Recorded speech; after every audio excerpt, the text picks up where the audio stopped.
Hey friends, welcome to Healthy Mind, Healthy Life. I'm your host Sana. Now, a quick thought to set the vibe here. It is not the load that breaks you down, it is the way you carry it. Lou Holtz.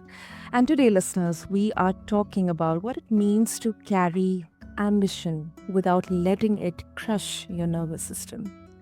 So, think about this. If you are building something, let's say a business, a career, a personal brand, a side hustle, a dream life, you have probably felt this weird double bind. Like on one hand, you want peace, you want stability, you want this peace of mind. But then on the other hand, you also want progress, ambition, you want to succeed. And then the internet is like, just meditate, just relax, take a vacation for maybe 5, 6 days a week, and then you get back. And then your to do list, it looks like cute. Now go back and answer 47 mails.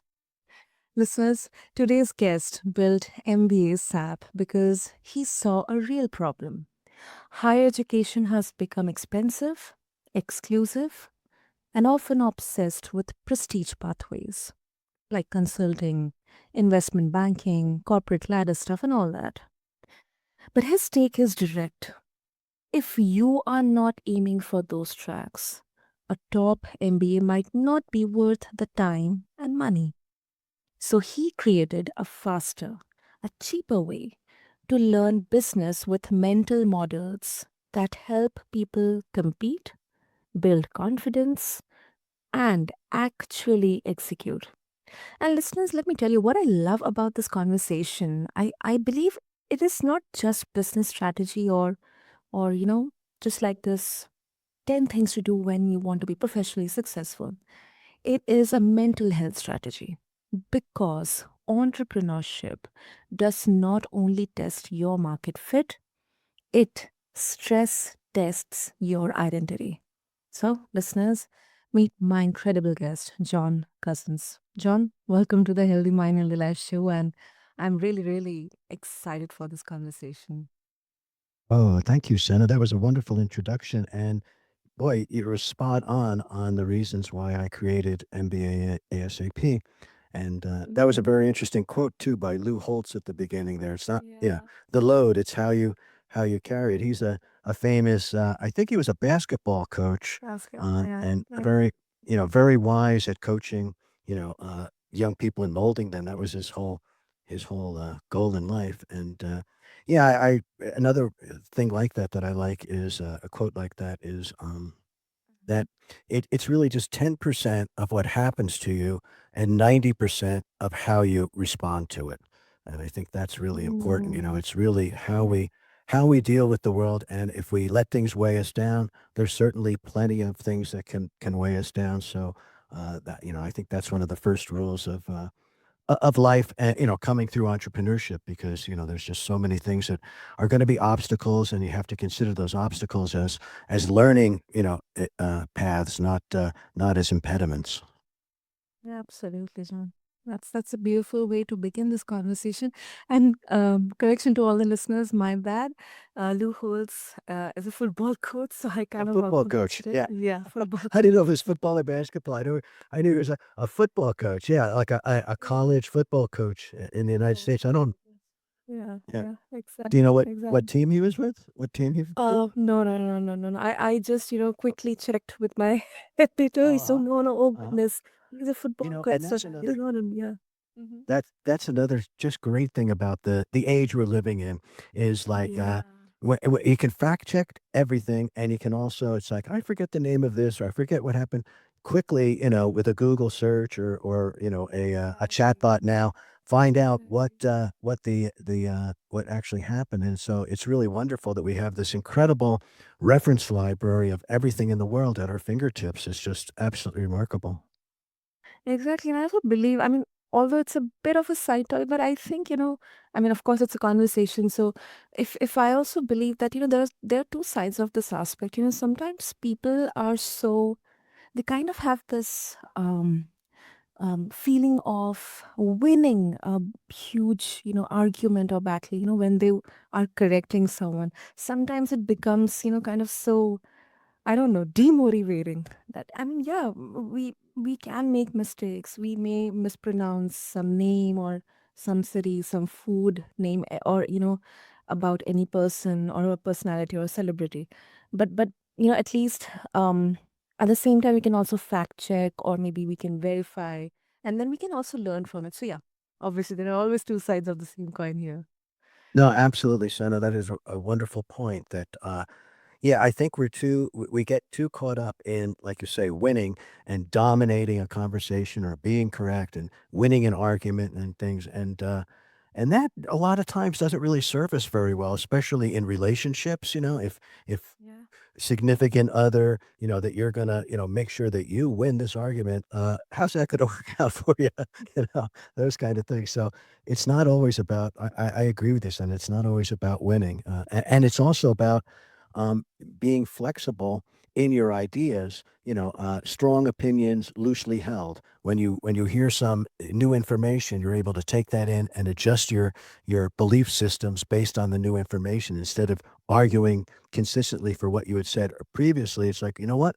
I was wrong there. I'm going to redirect myself a little bit. And that's all the probability Bayesian inference. I really love that type of idea in statistics where you get new information and the probabilities adjust accordingly. Exactly, exactly.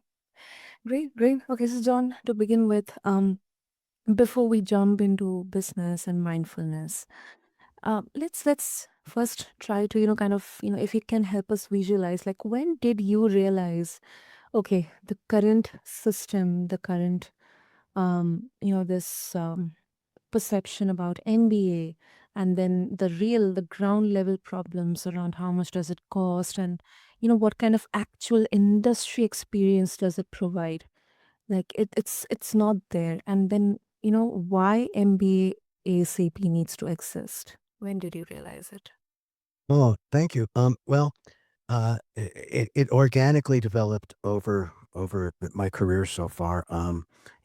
I started out as a electrical engineer. I went to Mm. Massachusetts Institute of Technology, MIT, and studied there. And then I worked in rock and roll recording studios, and then for American television. And I had a whole career there. But then I decided I really wanted to get a business degree. And how that happened was that I picked up the annual report for ABC Television, it was at the time, and they were a publicly traded company. Looked at their annual report, and I'm working for this company, and I flipped, and it's all these financial statements, balance sheet, income statement, cash flow statement, and I realized I was technically, savvy in electronics and communications and all kind building things, but I didn't understand what these financial statements represented and how to read them. And I realized, oh my gosh, I have this big gap in my knowledge, and that was really a trigger point for me to say I've always wanted to get an MBA, study business, Sure. and marry that to my technical skills and interests, and then hopefully build some things with my technical skills and with some business acumen. So I decided to go. I was working full time. I had a young family. I had a 2-year-old, and and I thought, well, I could stay here and go to night school. I was in New York, and I could go to NYU or Columbia, and uh, Mhm. and they would pay for it. And then after it was done, I would, have the degree.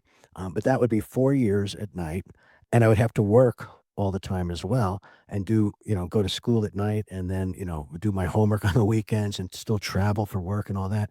And I decided I wouldn't have any time for family life, which that didn't appeal to me. So I started thinking about, I'd really like to just take 2 years, go to a full time MBA program, and really focus on learning these skill sets, finance and marketing and leadership and strategy and negotiations. And so I decided to do that. I ended up going to the Wharton School, which is at the University of Pennsylvania in Philadelphia, and it's one of the top schools. It's where they say quant jocks go there, people that are into numbers, Yeah. and that they because it's primarily known for finance. And so that's what I studied was finance and entrepreneurship and marketing and all the other subjects as well. But yeah, so I moved my young my family down there. Um, had no income now because I stopped working.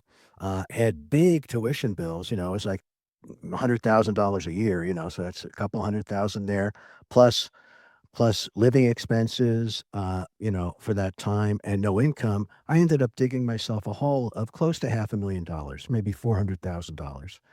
And come out of that and think, "Oh my gosh, I burned through all my savings. I have, these student loans and other debts. How am I hope I can pay this off." And that was kind of nerve-wracking. And then I started thinking too, well, what have I really learned? And a lot of it, boils down to common sense to a degree. It's build something and sell it for less, sell it for more, sorry, sell it for more than it costs you to make it. So you make some kind of profit so that you can be a sustainable business and learn how to create awareness for that thing and actually build something that has, product market fit, where people actually Mhm. want it. And, and I thought, well, I learned a lot of fancy things, a lot of fancy finance formulas and a lot of stuff. Mhm. Um, but on a day-to-day basis, as I grew in my career after that, um, I realized I don't use all that stuff every day. It was all theoretically interesting and a challenge to learn, and I loved all my, professors and the other students or colleagues. It was really a fun Mhm. time, but was it really worth that type of investment? And I wanted to be an entrepreneur. I didn't wanna go back to I was we were thinking about going to New York, but, we ended up moving to the Southwest of the United States in New Mexico, and I just wanted to be an entrepreneur and do my own thing. And, that prestigious sheepskin, that prestigious diploma is a good for the gatekeepers, like you said, Senna, Mhm. you're absolutely right. The gatekeepers at, say, investment banks like JP Morgan and Goldman Mhm. Sachs, Mhm. or Mhm. at, CPG companies, consumer packaged goods like, Procter& and Gamble, where you get a brand and you become a brand manager for, Yeah. Charmin toilet paper or whatever.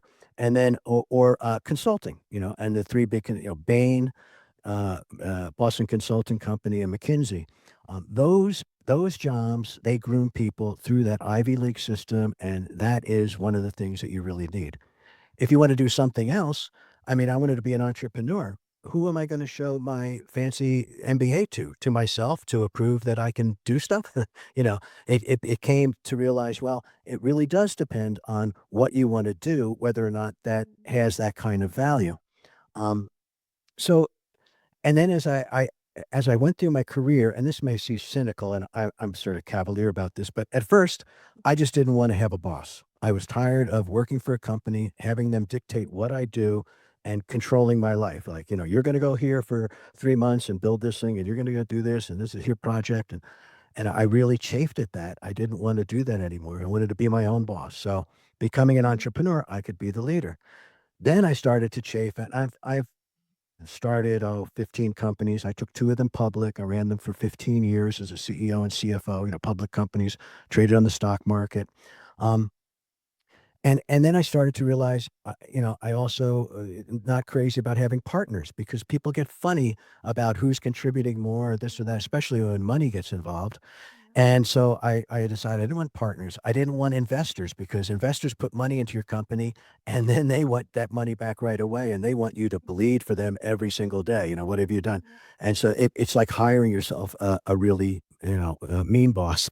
And so I decided I didn't want to do that. I wanted to keep all the equity for my projects to myself because I wanted the fruits of the labor or the failures, whatever, to accrue to me, not to somebody else who just wrote a check and now they're Mhm. going to capture the value of what I do.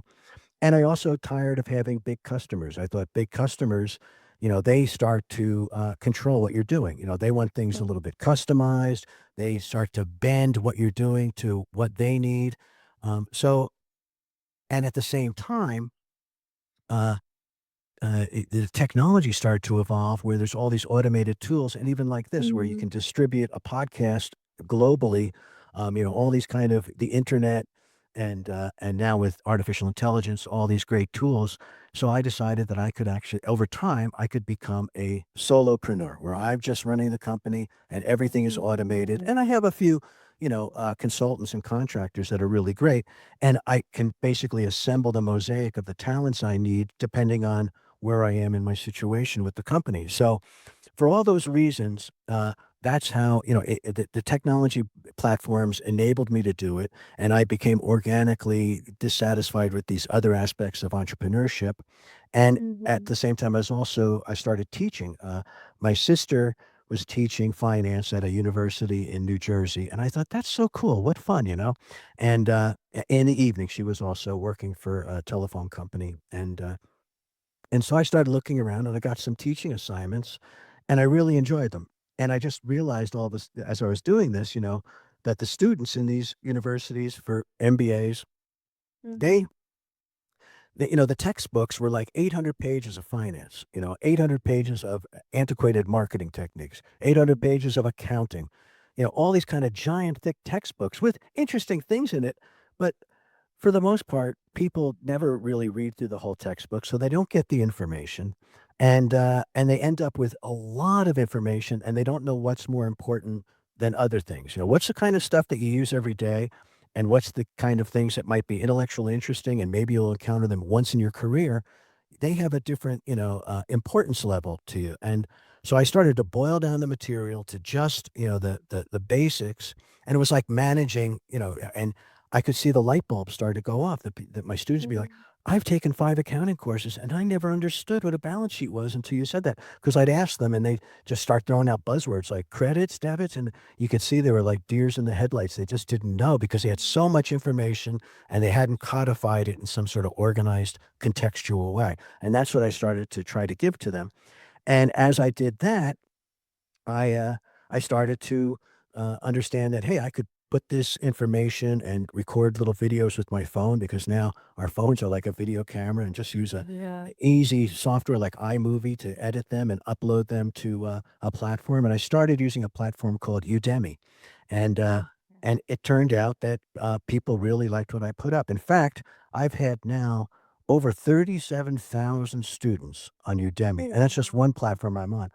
in 167 countries all over the Oh, world, all over the world. And my biggest market, this will interest you, Senna, is about 35% of my students, more than a third, are from India. That's my biggest market by far. Less than 15%, about 14%. The next one is the United States. So Mm. India is more than double the United States, and then after that, it tails off into 5% in Singapore, and down from there, in Germany, and Brazil, all over the place. And I Mhm. just love, I didn't realize that, all over the globe, all over the world, people would have these, aspirational interests to learn about capitalism and business skills. And it makes sense because that's a way that then we can create a better life for ourselves, and, generate a better life for our families and all those kind of things, and feel more satisfaction with our work because, we're doing things that, we have a skill set to accomplish. And so that's how it basically came about, just organically. It was a match in what I was seeing, in Mm. my classwork, and, with students, using that as sort of a laboratory, what I felt in my own entrepreneurial journey, and then the technology platforms that enabled me to do that.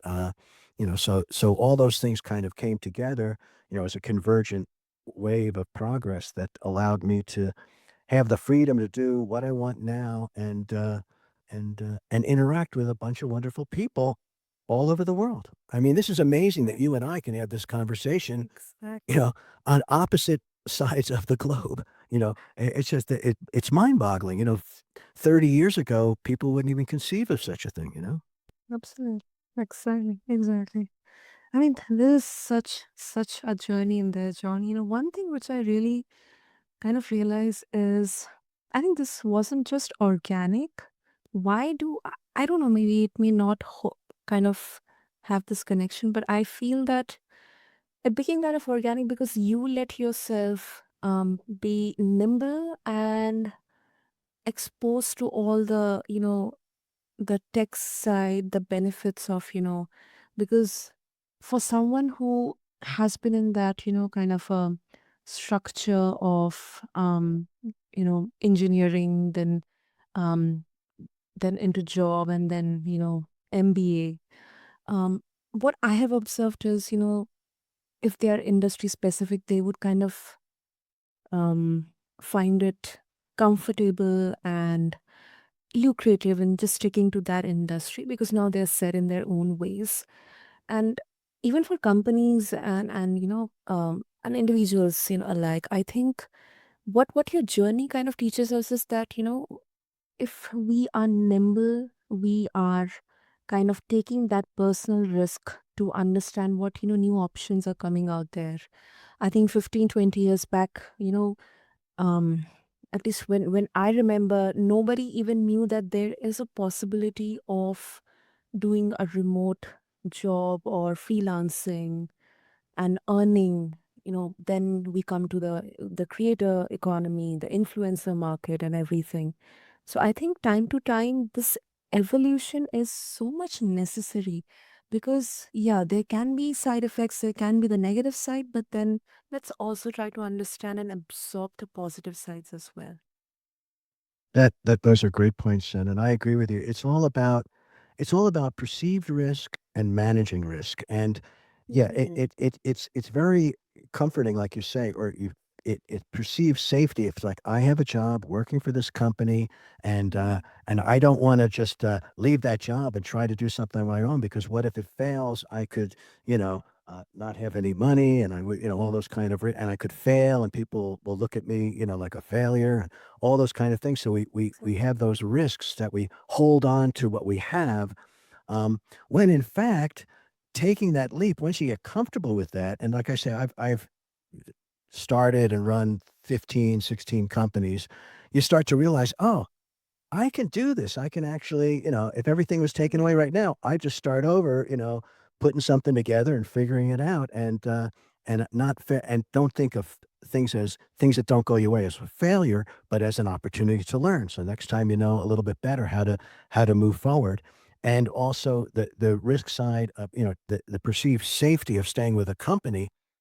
I know a Mhm. lot of stories about businesses that looked very healthy, and all of a sudden, whoop, they went bankrupt, and then you don't have a job, and they pull out the rug from under you, or they fire you because they're, gonna institute a new program, or somebody buys the company. I've had a lot of friends recently that, Mhm. a private equity company came in, bought their company, Mhm. and what are the first thing they do? They look at what's the biggest, expense in a company. Well, it's human resources. It's the people, Mhm. the salaries. And so what did they do? They go in and eliminate 40% of the jobs. When Elon Musk bought Twitter, he fired like 80% of the Yeah, people. 80%. So yeah, so sticking to a job that you think is safe can sometimes be the most risky thing you can do.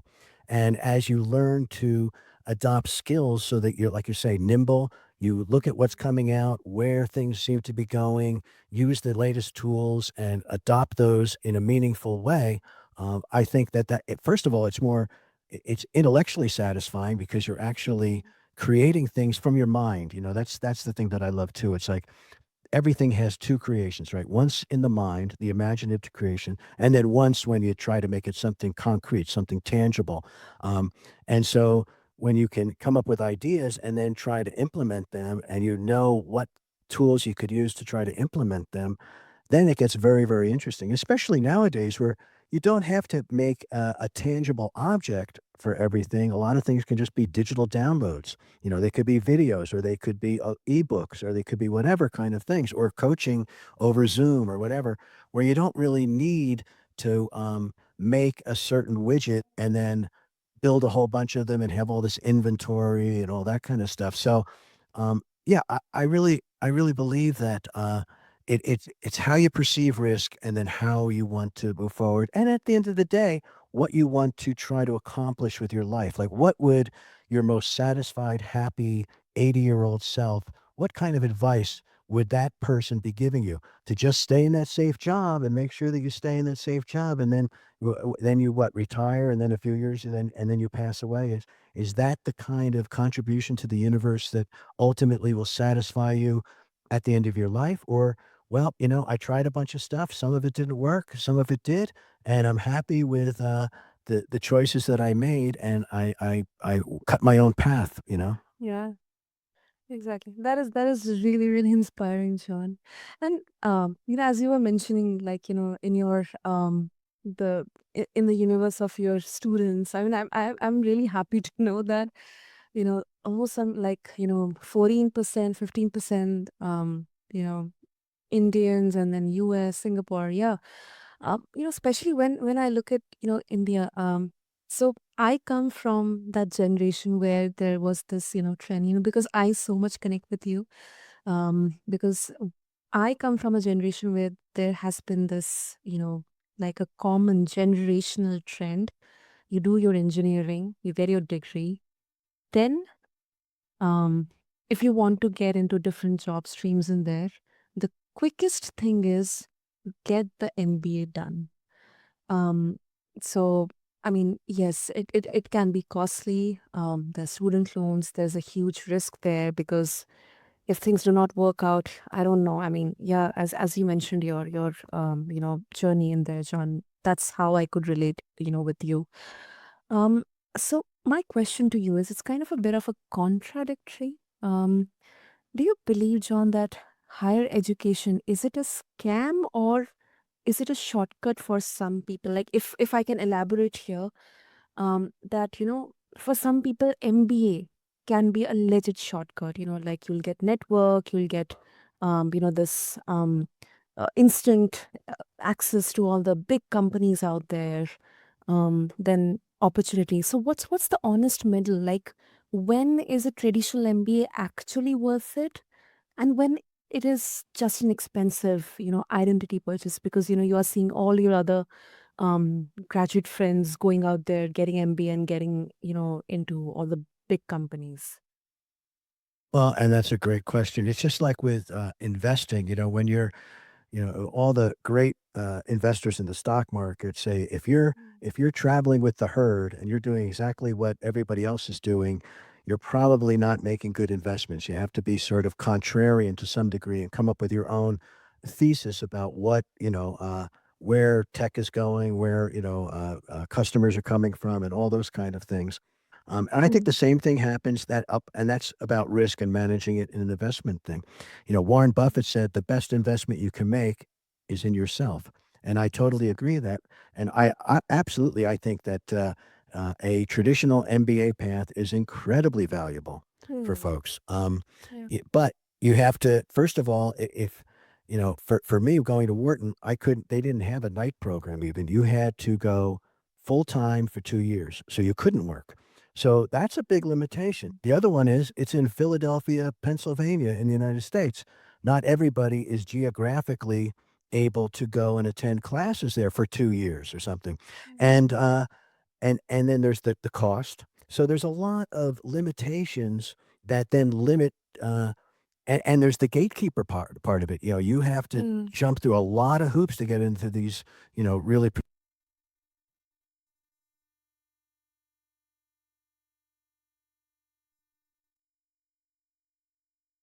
recommendation letters from top people. You have to go and take the GMATs, the sort of the entry exam, and you have to have mhm, score really high on that. You have to write a stellar essay about why you want to go to this, and all that stuff has to come together. And then maybe luckily, they uh, accept maybe 5% of the people that apply.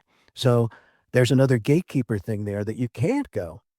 If you just missed it by that much, what a bummer. So, for those reasons, having an alternative, um, that and that's what I provide, it's just an alternative, and it's nowhere near as comprehensive as an entire MBA. How could it be, with real expert professors and things? The other thing is that most of the MBA programs are taught by professors. A lot of them, most of them have PhDs. And mm, that's the academic path. They've never run a company. They've never gotten down in the trenches and done any real marketing or worried at night about how they're gonna make payroll. And so they're divorced from they're living in ivory tower. And so they're academics, and they're more interested in academic things and not mm, in giving you the skills to go out there and actually, responsibly make something and build something and communicate your vision and get people to buy into it and find customers and iterate over time and all those kind of things that you need to do. So you're learning from people. That's what I realized that don't really have the skill sets and experience that I wanted to. Then I needed advice to to navigate the world in the way I wanted to. So for mm, those reasons, just to and also I think MBA SAP deliver it anywhere. Like I say, every 167 countries. I mean, I have students in Madagascar, the Maldives, Bolivia, Wow. just all, Vietnam, Oman, Yeah. all over the world. And I love that. And all you need is an internet connection and, a phone or a computer or something where you can watch the videos and look at, PDF documents and things. And the other thing that's really good from a pedagogical standpoint, from a teaching standpoint, when you're in a classroom, it's real time. So if Mm. the teacher is lecturing and they're going on at a rapid pace and you just look out the window for 5 minutes and start daydreaming, you come back, and say, I I didn't hear what they had to say. You can't raise your hand and say, could you go back over that, please? Because you might have 30 other people in the classroom. Could you go back? I was daydreaming and I didn't hear what you had to say. And I know it's a really critical point and that this class is built on cumulative knowledge. So if I miss that point, I'm probably not going to understand the next things that you say. You can't do that, right? So you're lost. With video, video has a pedagogical advantage that you can go and replay that video Replay that. 5 times, you can Mhm. or you can read a thing and if you didn't understand a paragraph, you can go back and reread it. But with video, you can go back and say, "I didn't really get that point," and you can cycle through it until you're solid on that point. So, there's really advantages to video over real-time learning. That's not to say that one's the right way and one's the wrong way. They're both complementarily good. I've had people take my course when they're thinking about going for an MBA, so they could see, is this really the kind of stuff that you want to study and you want to get into? And then once if you do take the MBA, gosh, I wish that I had had my program when I started my accounting classes because those they went really fast and I had never taken accounting. I was an engineer and I really scrambled for the first month or so, 6 weeks trying to read the book, understand the accounting and also keep up with the work. And if I had had, a couple of months ahead of time to prep, I would have been in a much better spot to feel comfortable about the material, anticipate what they were going to talk about, and so people do it as a preliminary thing, not as a different path, but as a complementary thing. And then I've had other people too. I've had wonderful people say that they've took their MBA, they had a great experience, they've worked for 15 years, and, this was just a great refresher for them on some things like weighted average cost of capital or the Black-Scholes, option pricing model or whatever kind of things that you might have studied, but you don't really remember after, 10 years. What was that exactly? And so it can also be a great refresher and just sort of a resource library that you can go and touch on and polish up your skills that you have that maybe have been dormant because you haven't been doing that every day for the last 10 years. Mhm. So I think that they're complementary. One isn't at the exclusion of the other, but for a few $100s, you can go and spend 6 weeks and get at your own pace. Watch 1 5-minute video a day or whatever, and then actually learn and understand these things that then you can implement right away.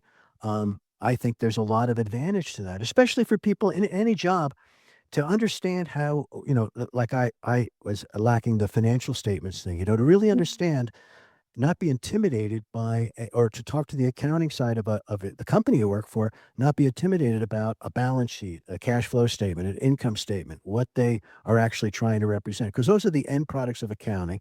And accounting is the lifeblood of a business. It's how much money comes Yeah. in, how the money gets spent, and what's left over at the end. And those reports, that's the end product of accounting. Those three reports are so if you can understand that, you understand the number side of business, and that gives us a leg up on a lot of people because a lot of people just don't understand that, and that can help you, even if you're working for a big company, help you get up the career ladder because a lot of you can't get into the C-suite, the CEO, CFO, CMO, CTO, CIO. You can't get in there if you don't understand the number side of business. There's just no way.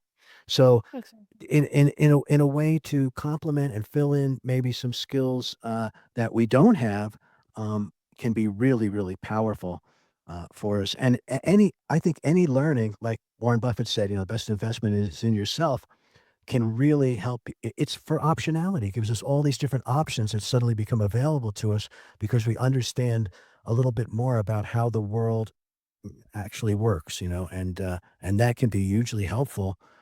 I one thing that I've always try to do is I worry if I feel that I have blind spots, in my knowledge, and I want to know a little bit about everything so I can navigate the world more effectively, just for my own survival and optionality and different things. And so I think this is a way. What I've tried to do is craft something that helps people in that way.